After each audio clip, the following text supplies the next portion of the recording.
जय हिंद। आज हम बीजी रुड़की का ओरिजिनल पेपर सॉल्व करेंगे जो आपका मार्च 2021 को हुआ था। जैसे कि आप देख रहे होंगे जीडी का पेपर है। ये पेपर इसी वर्ष हुआ था और ये पेपर काफ़ी अच्छा आया हुआ था भाई। थोड़ा सा हार्ड पेपर था और इस पूरे पेपर में जो भी क्वेश्चन आपके एग्ज़ाम के पॉइंट ऑफ व्यू से इम्पॉर्टेंट है वो सारे मैंने डिटेल में करा रखे हैं। जैसे आप पहला क्वेश्चन इसमें देख रहे होंगे, क्या था कि निम्नलिखित में से किस क्षेत्र में महलवाड़ी प्रणाली राजस्व का समझौता हुआ था। सबसे पहला क्वेश्चन आपके पास था, निम्नलिखित में से किस क्षेत्र में महलवाड़ी प्रणाली राजस्व समझौता हुआ था। तो ये हुआ था आपका उत्तर पश्चिमी प्रांत में। कहाँ हुआ था? उत्तर पश्चिमी प्रांत में। दूसरा क्वेश्चन था कि 66वां राष्ट्रीय फिल्म पुरस्कार 2020 में किस चलचित्र को सर्वश्रेष्ठ हिंदी फिल्म का पुरस्कार मिला था। तो ये मिला था अंधाधुन। किसको? अंधाधुन को। अगला है, भारत में पहली बार रेल किस वर्ष शुरू की गई। तो ये आप सबको पता होगा, 1853 में। आप कमेंट सेक्शन में ये बताइएगा कि कहां से और कहां तक चली थी। अगला क्वेश्चन है, मैक्कल की पहाड़ियों में अमरकंटक पठार किस नदी का उद्गम स्थान है। नर्मदा नदी का है। किसका है? नर्मदा नदी का। अगला क्वेश्चन है आपके पास, दक्षिण भारत में चोल साम्राज्य का समकालीन प्रतिद्वंदी राजवंश कौन था। तो ये था आपका कल्याणी के चालुक्य। ठीक है। आगे है, अग्नि 6 मिसाइल का अनुमानित रेंज लगभग कितना है। तो ये लगभग 11,000 किलोमीटर से 12,000 किलोमीटर तक का है। अगला है आपके पास कि संतोष ट्रॉफी और सुब्रतो कप किस खेल से संबंधित है। तो ये दोनों जो है ये फुटबॉल से संबंधित है। आगे है, निम्नलिखित में से कौन सी नदी एक मुहाना बनाती है। तो जो आपकी नर्मदा नदी है वो आपकी क्या बनाती है? मुहाना बनाती है। तो ऑप्शन सी इसका करेक्ट आंसर होगा। आगे है, अश्वनी पोनप्पा का संबंध किस खेल से है। तो इनका संबंध जो है बैडमिंटन से। किससे? बैडमिंटन से। आगे था आपके पास कि किस महाद्वीप में अटकामा मरुस्थल स्थित है। तो ये आपका दक्षिण अमेरिका, जिसे आप इंग्लिश में बोलते हो साउथ अमेरिका। चलो दिल्ली, यह नारा किसने दिया था। तो ये मैंने आपको काफी बार पढ़ा है। ये सुभाष चंद्र बोस ने दिया था। किसने दिया था? सुभाष चंद्र बोस ने। महिलाओं के लिए राष्ट्रीय कमीशन की स्थापना कब हुई। तो ये हुई आपकी 1992 में, 1992। आगे है आपके पास, अजमेर में 2.5 दिन का झोपड़ा किसने बनाया था। तो ये बनाया था कुतुबुद्दीन ऐबक ने। किसने बनाया था? कुतुबुद्दीन ऐबक ने। मध्य रात्रि के सूर्य का देश किसे कहते हैं। लास्ट जो पेपर मैंने कराया था उसमें आपको मोस्ट इंपॉर्टेंट बताया था कि ये पेपर में काफी बार पूछा जाता है और इस बार भी पूछ लिया है। तो ये किसे कहा जाता है? नॉर्वे को कहा जाता है भाई। त्रिहुटा हस्तलिपि का इस्तेमाल किस भाषा के लिए होता है। तो ये मैथिली भाषा के लिए होता है। इसके लिए मैथिली। आगे आपके पास साइंस का पोर्शन था, 15 क्वेश्चन जैसे आपके साइंस में रहते 2 मार्क्स के। सबसे पहला क्वेश्चन था, 295 केल्विन का तापमान लगभग किसके बराबर होता है। तो ये होता है लगभग 71.33 फ़ारेनहाइट के। इसके लिए एक सिंपल सा फॉर्मूला होता है भाई। इन्वर्टर एक ऐसा उपकरण है जो परिवर्तित करता है डीसी को एसी में। इसमें डीसी को एसी में करता है भाई इन्वर्टर। आगे है, पोटेशियम कार्बोनेट का सामान्य नाम क्या है। तो पोटेशियम कार्बोनेट का सामान्य नाम पोटाश। ठीक है। खारे पानी की सांद्रता मापने के लिए इस्तेमाल किया जाने वाला उपकरण जो है वो होता है आपके पास सेलिनोमीटर। क्या होता है? सेलिनोमीटर। आगे है आपके पास डाक्टाइलोग्राफी। डाक्टाइलोग्राफी का अध्ययन क्या कहलाता है। तो डाक्टाइलोग्राफी का अध्ययन आपका कहलाता है फिंगरप्रिंट में आता है। किस में आता है? फिंगरप्रिंट में। आपके फोन में होगा जैसे फिंगरप्रिंट। आगे है कार्बन का सबसे कठोर रूप जो है वो क्या है, हीरा है, डायमंड है।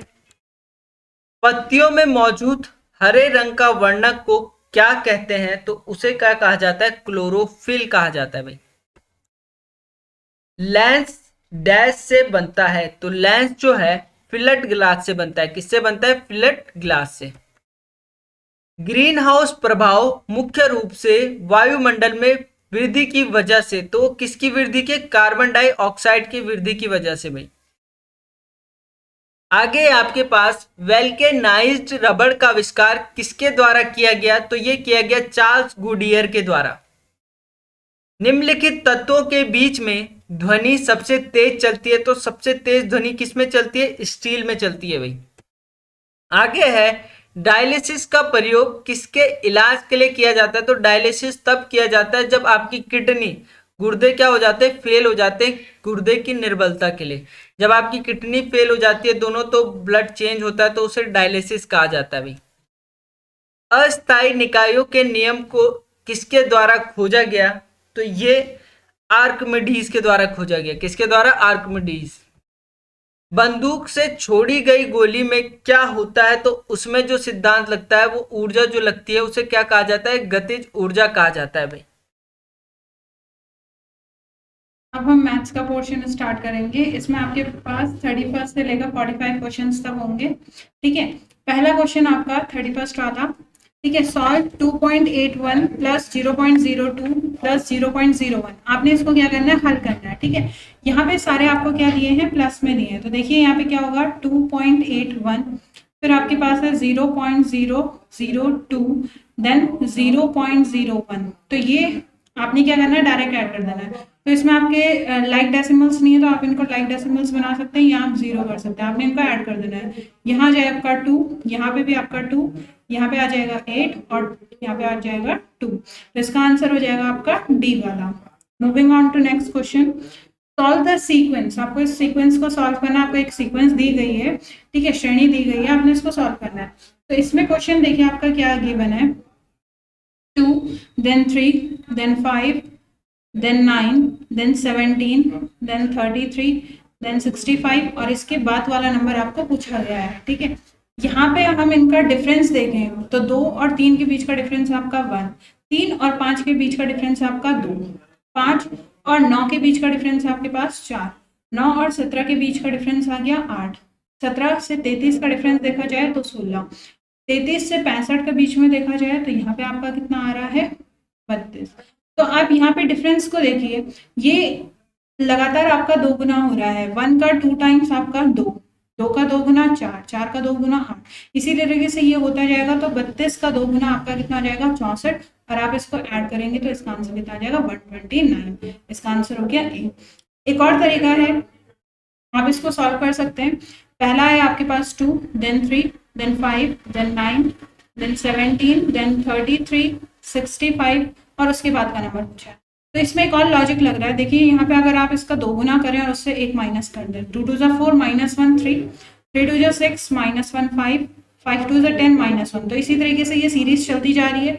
आप यहाँ पे भी कर सकते हैं, इंटू 2 माइनस 1, तो यह आ जाए आपका 130 माइनस 1, यानी आपका कितना आ जाएगा, 129। इसके बाद जो नेक्स्ट क्वेश्चन है, एक एग्जामिनेशन में एक कैंडिडेट को 40% मार्क्स चाहिए। ठीक है, 40% उसको अंक चाहिए। All question carry equal mark, हर एक क्वेश्चन का एक जैसा मार्क है। A candidate just pass by getting 10 answers correct by attempting 15 of the total question. एक कैंडिडेट है, उसने 10 सही उत्तर दिए और टोटल उसने 15 क्वेश्चन दिए, और हमें पूछा गया है कि इस क्वेश्चन में, इस एग्जामिनेशन में कितने क्वेश्चंस पूछे गए थे। ठीक है, तो आप इसमें देखिए, आपको वो बता रखा है कि इस पूरे जो एग्जामिनेशन था, ठीक है, उसमें आपको लाने कितने हैं, 40% लाने हैं। ये 40% आपको लाने हैं, और एक आंसर, एक जो कैंडिडेट है वो लाया है ये 40% मार्क्स, और वो किसके बराबर लाया, आपके 10 आंसर को सही देने के बाद। ठीक है, तो ये पास हो गया, यानी 40% की वैल्यू कितनी है आपकी, 10। तो यहाँ से आप 1% की वैल्यू निकाल सकते हैं, वो कितना आ जाएगा आपका 10/40। 0 से 0 कैंसिल, यह आ जाएगा आपका 1/4। आपको 100% की वैल्यू निकालनी पड़ेगी, तो ये आपका कितना हो जाएगा, 1/4 इंटू 100%। आप इसको कैलकुलेट कर लेंगे तो ये आपका आ जाएगा 25, ठीक है, यानी 25 क्वेश्चन आपके थे, तो इसका आंसर हो जाएगा A. Next question, the LCM of the given number X and Y. आपको दो नंबर दे रखे हैं एक्स और Y, where Y is a multiple of X, जहाँ पे वाई जो है वो एक्स का मल्टीपल है। मल्टीपल बोला जाए तो उसकी टेबल में आता है एक तरीके से, ठीक है। तो हमें यहाँ पे बताना है कि उनका एलसीएम क्या होगा, ठीक है। अब मान लीजिए दो नंबर है एक्स और दूसरा नंबर है y। मैंने x और y को किस तरीके से मान लिया, x को मान लिया मैंने 2 और y इसका एक मल्टीपल है, मल्टीपल मैंने जो 2 की टेबल में आता है, आप 6 ले सकते हो, 18 ले सकते हो, ठीक है। मैंने इसको 18 मान लिया, तो अगर मैं इन दोनों का एलसीएम निकालूं तो इन दोनों का एलसीएम कितना होगा, 2 और 18 का एलसीएम हमेशा कितना आएगा, 18 आएगा। तो ये 18 किसके बराबर था, y के बराबर, तो यानी इसका आंसर आपका क्या आ जाएगा, डी। नेक्स्ट क्वेश्चन पे चलते हैं, the sum of all odd integers between 2 and 100 divisible by 3। ऐसे जितने भी नंबर आपके 2 से 100 के बीच में होंगे जिनको आप 3 से डिवाइड कर रहे होंगे, ठीक है, जो भी नंबर है वो आपके 3 से डिवाइड हो रहे होंगे, साथ ही के साथ वो कैसे भी होने चाहिए, ऑड नंबर्स भी होने चाहिए, विषम भी होने चाहिए। तो आपको आप देखिए यहाँ पे 2 से 100 के बीच में आपको नंबर चाहिए, तो 2 के बाद पहला ही नंबर जो 3 से डिवाइड होता है और वो ऑड भी है, वो आपका नंबर कितना हो गया, 3। उसके बाद 6 3 से डिवाइड होता है लेकिन वो ऑड नहीं है, उसके बाद आपका नंबर आएगा 9, उसके बाद आपका नंबर आएगा 15, उसके बाद जो लास्ट नंबर आएगा आपका, ऐसे करते करते अगर आप चलेंगे तो उसके बाद जो लास्ट नंबर आएगा वो 99 होगा। ये 3 से डिवाइड भी हो रहा है, साथ ही साथ ये आपका ऑड नंबर भी है, ठीक है। अब हमें इन सब का सम निकालना है। सम निकालने से पहले हमें ये पता होनी चाहिए कि इनके बीच में डिजिट्स कितनी है, ये कितने टर्म्स आ रहे हैं। तो ये जो है ये आपका एक सीरीज बनती है, वो कहलाता है आपका AB। तो यहाँ पे देखिए पहला टर्म जो इसका 3 दे रखा है उसको हम डिनोट करते हैं A से, तो A इसका फर्स्ट टर्म है, वो उसकी वैल्यू कितनी दे दी, 3। आपका जो डिफरेंस आ रहा है, डिफरेंस हमेशा AB में क्या आता है, इक्वल आता है। 9 में से 3 घटाइए 6 आ जाएगा, 15 में से 9 घटाइए 6 आ जाएगा, तो डिफरेंस आपका कितना आ गया, 6। ये आपका क्या है, डिफरेंस है, ये आपका क्या है, A गिवन है। आपको यहाँ पे क्या निकालना है, और ये आपका जो लास्ट टर्म दे रखी है इसको डिनोट करते हैं हम AN से, यानी हमें ANth टर्म भी दे रखी है, उसकी कितनी आ गई, 99। तो इसका एक फॉर्मूला होता है कि ANth term is equal to A plus n-1 into D. ANth term आपको गिवन है, A आपको गिवन है, N आप निकाल सकते हैं, D भी आपको गिवन है। तो ANth टर्म कितनी आ गई आपकी, 99 इज इक्वल टू A कितना है 3 प्लस n-1 और D कितना है आपका 6।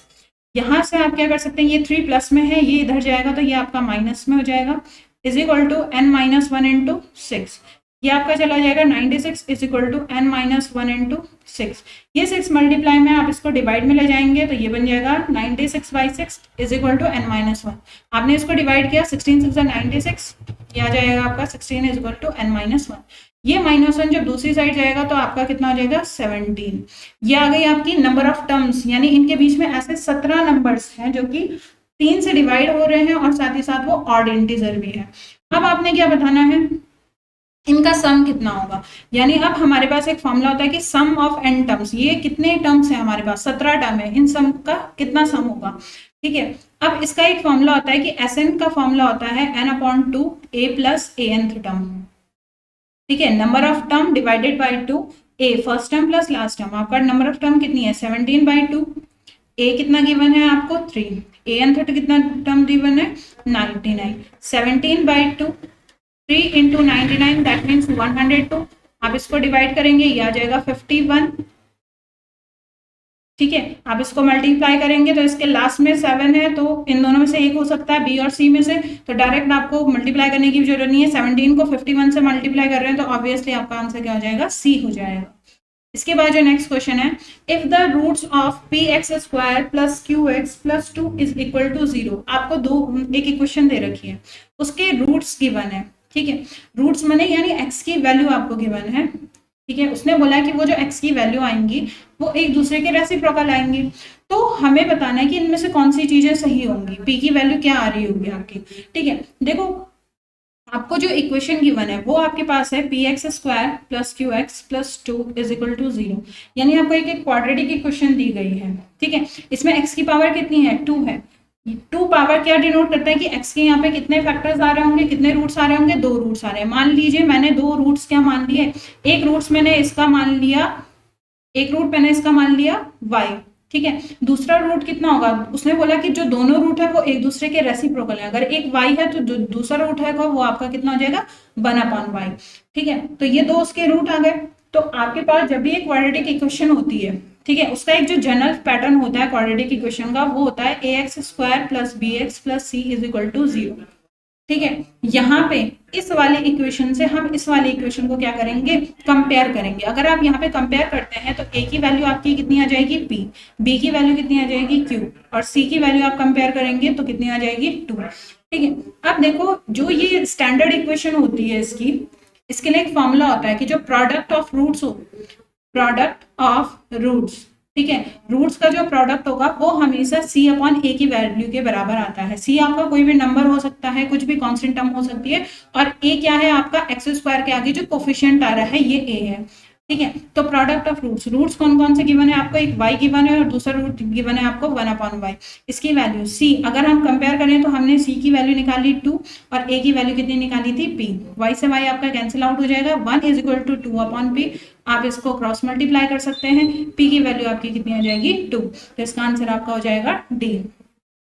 नेक्स्ट क्वेश्चन पे चलते हैं। The parameter of a square garden, आपको एक स्क्वायर गार्डन गिवन है, स्क्वायर गार्डन बोला जाए वर्गाकार, ठीक है, उसका एरिया आपको गिवन है। ठीक है, आपको उसका पैरामीटर निकालना है, पैरामीटर यानी परिमाप। ठीक है, तो एक स्क्वायर गार्डन जो होता है, तो सबसे पहले एरिया ऑफ स्क्वायर, स्क्वायर का जो एरिया होता है, स्क्वायर का एरिया होता है आपका साइड का स्क्वायर। ठीक है, आपको एरिया ऑफ स्क्वायर गिवन है, दैट मीन्स 5625, ये इक्वल टू क्या आ जाएगा साइड का स्क्वायर। जब स्क्वायर दूसरी साइड जाएगा तो आपका रूट बन जाएगा 5625 इक्वल टू साइड।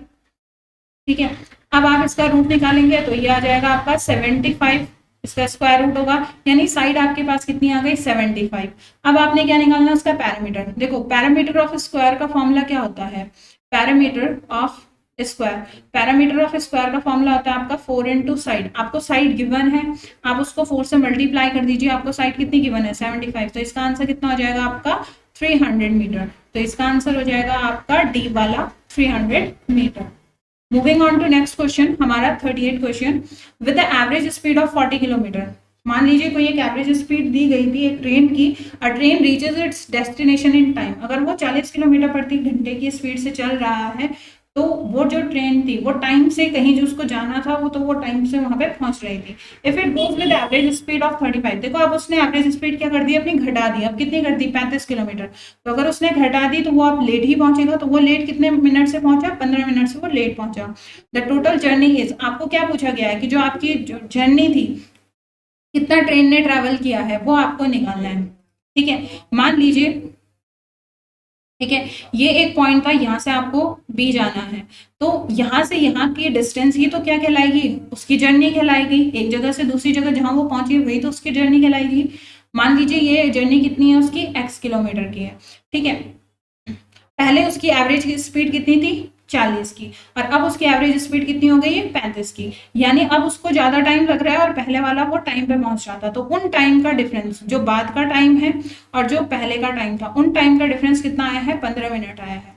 अब टाइम हमें पता है, टाइम इज इक्वल टू क्या होता है डिस्टेंस अपॉन स्पीड। डिस्टेंस तो दोनों केस में सेम रही है, तो यहाँ पे डिस्टेंस आपकी कितनी थी x, दूसरे उसमें आपका टाइम कितना लगा 35, पहले वाले में आपको टाइम कितना लगा 40, लेकिन ये हम किलोमीटर पर आवर में ले रहे हैं, तो आप इसको भी आप किस में चेंज कर सकते हैं, आवर में चेंज कर सकते हैं। तो ये आ जाएगा आपका 1/4। आपने इनका एलसीएम लिया, ये आ जाएगा 280।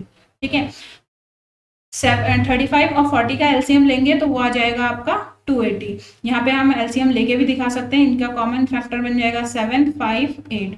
ठीक है, 5 8 40, 7 280। ठीक है, आपके पास 35 है तो आपके पास यहाँ पे कितने से मल्टीप्लाई हो जाएगा 8x, यहाँ पे कितना आ जाएगा 7x इज इक्वल टू 1/4। 8 में से 7 गया तो आपका कितना आ जाएगा x/280 इज इक्वल टू 1/4। 4 से ये कैंसिल आउट हो जाएगा 70 यहाँ मल्टीप्लाई में चला जाएगा तो x की वैल्यू कितनी आ जाएगी आपकी 70 किलोमीटर। तो ये आंसर आपका हो जाएगा C. Next question, Ram buys a newspaper for ₹0.50 daily. Ram रोज एक अखबार खरीदता है और उसकी कॉस्ट कितनी दी गई है आपको 0.50 की। How much money he will have to pay for the month of January. तो उसको जनवरी के लिए कितने रुपए देने पड़ेंगे पूरे। ठीक है, अब हमें पता है कि जो जनवरी होता है, जनवरी में कितने दिन होते हैं 31 डेज। ठीक है, आपको एक दिन का कॉस्ट दे रखा है कि एक दिन का जो न्यूज़पेपर है उसकी कॉस्ट कितनी गिवन है 0.50 रुपीज। आपको कितने दिन का पूछा है 31 दिन का, तो ज्यादा दिन का पूछा होता है तो आप क्या करते हैं मल्टीप्लाई, तो 31 से आपने क्या कर देना है 0.50 को मल्टीप्लाई कर देंगे, ये बन जाएगा आपका 15.50। ठीक है, इतने रुपए उसको देने पड़ेंगे, तो इसका आंसर आपका क्या हो जाएगा D. Next question, right the following mixed number as an improper fraction. आपने इन नंबरों को किस में लिखना है इम्प्रॉपर फ्रैक्शन में। अब पहले मिक्स्ड नंबर क्या होता है जो इस टर्म की तरह से दिया जाता है, जैसे 6/2/5, इसमें ये क्या है मिक्स्ड फ्रैक्शन है आपका। ठीक है, इम्प्रॉपर फ्रैक्शन क्या होता है, सबसे पहले वो समझ लीजिए कि इम्प्रॉपर फ्रैक्शन आपका होता क्या है, जिसमें आपका न्यूमरेटर, ठीक है, न्यूमरेटर जो है वो आपका क्या हो डिनोमिनेटर से बड़ा हो, वो क्या आता है आपका इम्प्रॉपर फ्रैक्शन। तो यहाँ पे देखिए आपने करना क्या है, इस 6 को इस 5 से मल्टीप्लाई कर देते हैं और उसमें +2 कर देंगे, जो भी आपका ये ऊपर का क्वेश्चन है। ठीक है, तो ये कितना हो जाएगा 30 + 2 दैट मीन्स 32 डिवाइड बाई 5, तो इसका आंसर आ जाएगा आपका A. Next question, the algebraic sum of the deviation of a frequency distribution from its mean is always। उसने पूछा है कि अपने मध्य से आवृत्ति वितरण के विचलन का बीज गणितीय का जोड़ हमेशा हमेशा कितना आएगा, तो इसकी वैल्यू हमेशा कितनी आती है आपकी 0। ठीक है, उसके बाद 5 men do a piece of work in 12 days। 5 लोग हैं वो 12 दिन में किसी काम को करते हैं। in how many days will 6 men complete the same work। अब 6 लोग उसी काम को कितने दिन में करेंगे, तो आपको एक डायरेक्ट फॉर्मूला पता होता है कि m1 d1 is equal to होता है m2 d2। ठीक है, m1 पहले दिन के लोग, d1 पहला दिन, ठीक है, कितने दिन लग रहे हैं पहले उसमें, फिर m2 दूसरे उसमें कितने लोग लग रहे हैं, और d2 दूसरे टाइम में कितने डेज हो रहे हैं। ठीक है, आपको m1 गिवन है 5, डे 1 डे पहले वाले में कितने दिन लग रहे हैं 12, जब दूसरे 6 लोग हैं वो कितने दिन में करेंगे, हमने वो d2 मान लिया, तो आप इसको क्या कर सकते हैं 5 × 12/6 इज इक्वल टू d2। 6 से ये कट जाएगा 2, यानी 5 2 से 10, यानी d2 जो आएगा वो आपका कितना आ जाएगा 10 दिन। Next question, a business allows a discount of 10% on the market price. एक बिजनेसमैन है, बिजनेस नहीं है ये बिजनेसमैन है, a businessman allows a discount of 10% on the market price. एक व्यापारी जो है वो उसकी अंकित मूल्य पर, कोई भी एक आइटम आपका है, ठीक है, उसके अंकित मूल्य पर वो 10% का क्या देता है छूट देता है, डिस्काउंट देता है। How much above the price must he mark, उसको कितना ऊपर अपना प्राइस रखना पड़ेगा, मार्क प्राइस कितना ऊपर रखना पड़ेगा ताकि वो उसको कितना, he marks his make a profit of 8%, ताकि वो अपने, ठीक है, जो भी उसने लिया है उस पे 8% का प्रॉफिट उसको मिल सके। ठीक है, तो लेट मैंने मान ली कि उसकी जो मार्क प्राइस थी, ठीक है, अंकित मूल्य कितनी मान ली x मान ली, अब उस पे वो क्या दे रहा है 10% का डिस्काउंट दे रहा है। डिस्काउंट कितना दे रहा है आपको 10% का डिस्काउंट दे रहा है, तो उसकी जो SP होगी, SP यानी 10% तो छूट दे रहा है, तो आपका कितना बच रहा है 90% पे तो ये बेच रहा है उस x के, तो यानी आपका कितना आ गया 9/10 ऑफ x। ठीक है, ये क्या आ गई उसकी SP आ गई। अब उसने क्या बोला है कि वो प्रॉफिट भी तो दे रहा है 8% का, प्रॉफिट भी तो चाहिए आपको यहाँ पे, तो प्रॉफिट परसेंट कितना बोल रहा है वो 8% का प्रॉफिट बोल रहा है। अब हमें पता है कि SP का एक और फॉर्मूला होता है 100 plus profit percent upon 100 into CP। ठीक है, 100 प्लस प्रॉफिट परसेंट कितना है 8%, यानी 100 plus 8 that means 108 divide by 100 is equal to CP। ठीक है, और SP की वैल्यू आपको कितनी गिवन है 9/10 ऑफ x। तो इस टर्म में आप CP की वैल्यू किसके टर्म में ले आ सकते हैं x के टर्म में। आपने 9 से इसको कैंसिल आउट किया तो ये आ जाएगा 12, आपने एक 0 से ये एक 0 कैंसिल आउट कर दिया, ये 2 से 6 टाइम्स कट जाएगा, ये 2 से 5 टाइम्स कट जाएगा, 5 यहाँ मल्टीप्लाई में चला जाएगा 5x, और 6 आपका डिवाइड में आ जाएगा, ये आ जाएगा आपका CP। अब पूछा गया है कि ये जो CP है, ठीक है, ये जो मार्क प्राइस है ये CP से कितना ज्यादा ऊपर होगा, तो यानी जो मार्क प्राइस है वो CP से कितना ज्यादा है, तो यहाँ पे हमने डिफरेंस ही तो निकालना है। ये जो डिफरेंस आया, डिफरेंस कितना आ जाएगा आपके, इसके नीचे 6 लिख सकते हो, यहाँ पे 6 बना सकते हो, एक जैसे 6 से 6 कैंसिल हो जाएगा तभी वो x ही आएगा, तो आपका ये आ जाएगा 6 - 5x divide by 6 that means x upon 6, यानी डिफरेंस कितना आ रहा है x/6 का। तो उसने पूछा है कि कितना ऊपर परसेंटेज में निकालना है आपको, तो ये डिफरेंस किसका निकालना है आपको, CP के टर्म्स में निकालना था इंटू 100%। ये डिफरेंस कितना गिवन है आपको x/6, CP कितनी गिवन थी आपको 5x/6 इंटू 100%, आपने इसको कैलकुलेट कर देना है। इस 6 से ये 6 कैंसिल हो जाएगा, x से आपका x कैंसिल हो जाएगा, 5 × 1 = 5, 5 × 20 ये कैंसिल, तो आंसर कितना आ जाएगा आपका 20%। किसका आंसर कितना आ जाएगा आपका डी।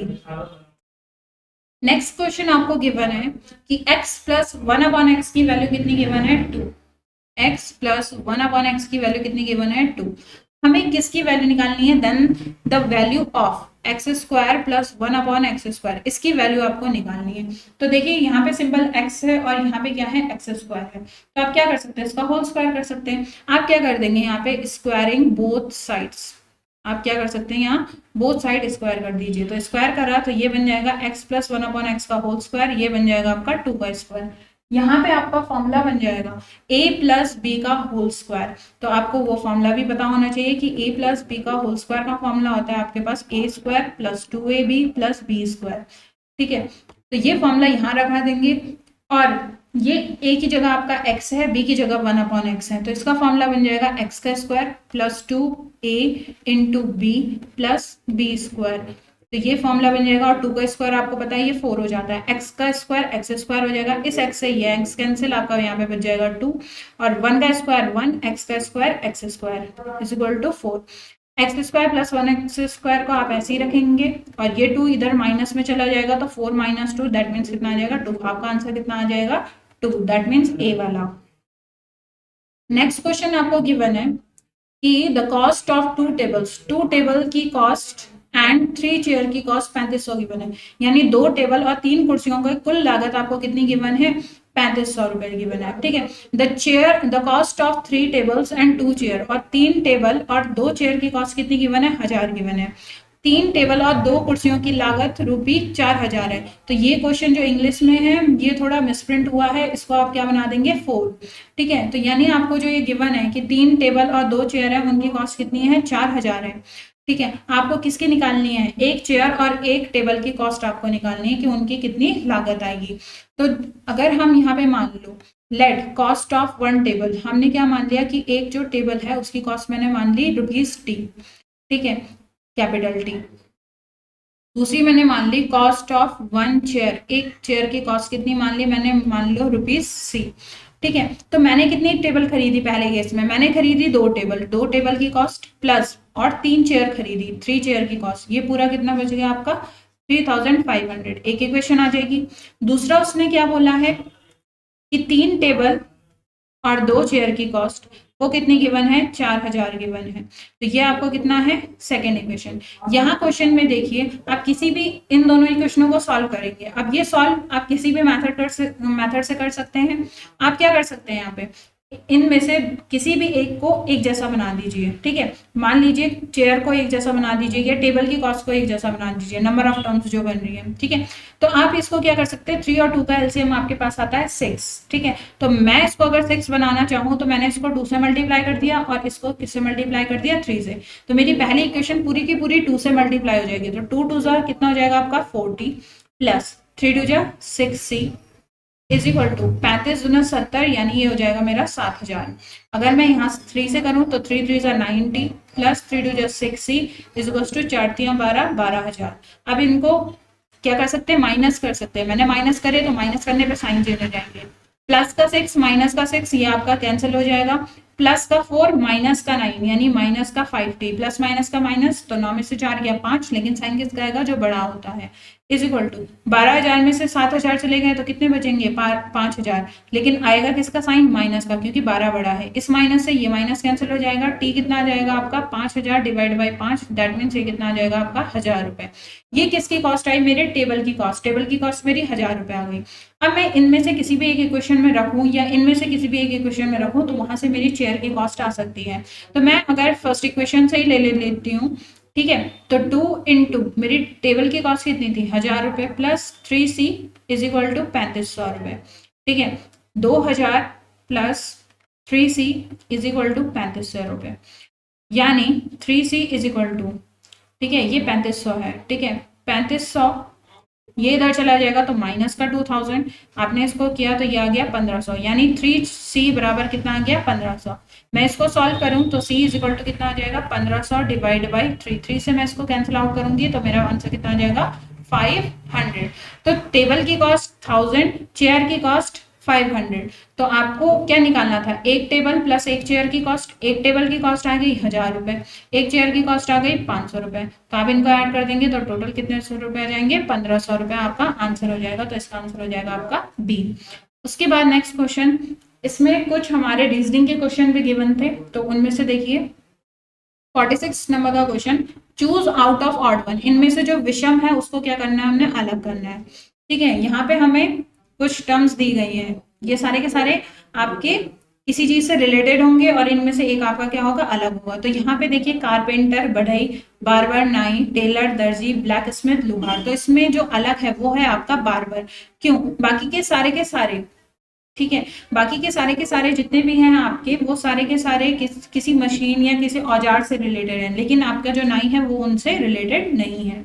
नेक्स्ट आपका है, arrange the given words in alphabetical order. Alphabetical माने ABCD के अकॉर्डिंग इनको रखना है, and tick the ones that come in second last. और जो आपका पीछे से सेकंड नंबर पे आता है, अंतिम से दूसरे क्रम पे आएगा, उसको आपको टिक करना है। तो ये सब के सब आपको देखिए अल्फाबेटिकल ऑर्डर में पुट करने हैं। तो सबसे पहले देखिए, ये भी सी है, ये भी सी है, ये बी है, ये सी है, ये सी है। तो सबसे पहले तो बी वाला टर्म आ जाएगा। तो सबसे पहले आएगा आपका बॉश। ठीक है, उसके बाद सी आता है, लेकिन सारे सी है। तो सी के बाद कौन सा नंबर आता है, सी के बाद देखिए यहाँ पे एल है, सेकेंड टर्म को देखेंगे, यहाँ पे ओ है, यहाँ पे भी ओ है, यहाँ पे एच है। तो पहले एच आता है, तो यानी आपका चेक्ड पहले आएगा। उसके बाद आपका क्या आ जाएगा, क्लियर। एच के बाद एल। अब ये दोनों ओ वाले हो गए, तो हम इसका फिर थर्ड लेटर देखेंगे, ये भी एन है, ये भी एन है, सेम हो गए। फिर फोर्थ लेटर देखोगे, यहाँ पे टी है, यहाँ पे एस है। तो पहले क्या आता है आपका एस। ठीक है, तो आपका क्या आ जाएगा, कॉन्स्टेंटली पहले आ जाएगा। फिर उसके बाद क्या आ जाएगा आपका कॉन्ट्रास्ट। तो उसने लास्ट से सेकंड पूछा है, लास्ट से सेकंड कौन सा हो जाएगा, कॉन्स्टेंटली। तो इसका आंसर हो जाएगा डी। उसके बाद कंप्लीट द सीरीज ABD-KP। आपने इस श्रेणी को पूरा करना है। तो आपको एक श्रेणी दी गई है कि ABD-K और P। तो यहाँ पे देखिए कुछ ना कुछ डिफरेंस आ रहा होगा बिटवीन द लेटर्स। ठीक है, तो A से अगर B में जाते हैं तो कोई भी बीच का कोई भी लेटर नहीं आता। B में D में जाएंगे तो हमारा कितना आ जाता है, बीच में एक लेटर आता है C। ठीक है, और यहाँ पे देखेंगे तो K के बाद आपके क्या आते हैं, LMNO। तो यहाँ पे 4 आ रहे हैं, तो हो सकता है यहाँ पे 3 लेटर आ रहे हो, यहाँ पे 2 लेटर आ रहे हो। 2 लेटर आ रहे हैं तो डी के बाद क्या आता है आपका E और F। तो यहाँ पे आपका क्या आ सकता है, G आ सकता है। G के बाद आप दोबारा से चेक कर लो, यहाँ पे 3 लेटर आएंगे या नहीं आएंगे। G के बाद आप देखो HIJ, देन आपका K आ रहा है, तो दैट मीन्स G आपका सही है। तो इसका आंसर क्या हो जाएगा, C।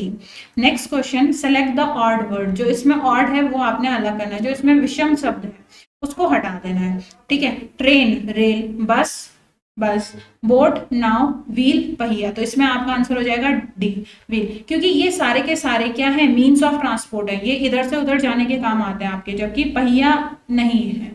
ठीक है, तो रेल के द्वारा भी हम ट्रैवल करते हैं, बस के द्वारा भी करते हैं और नाव के द्वारा भी करते हैं। तो इसमें आंसर हो जाएगा आपका बी।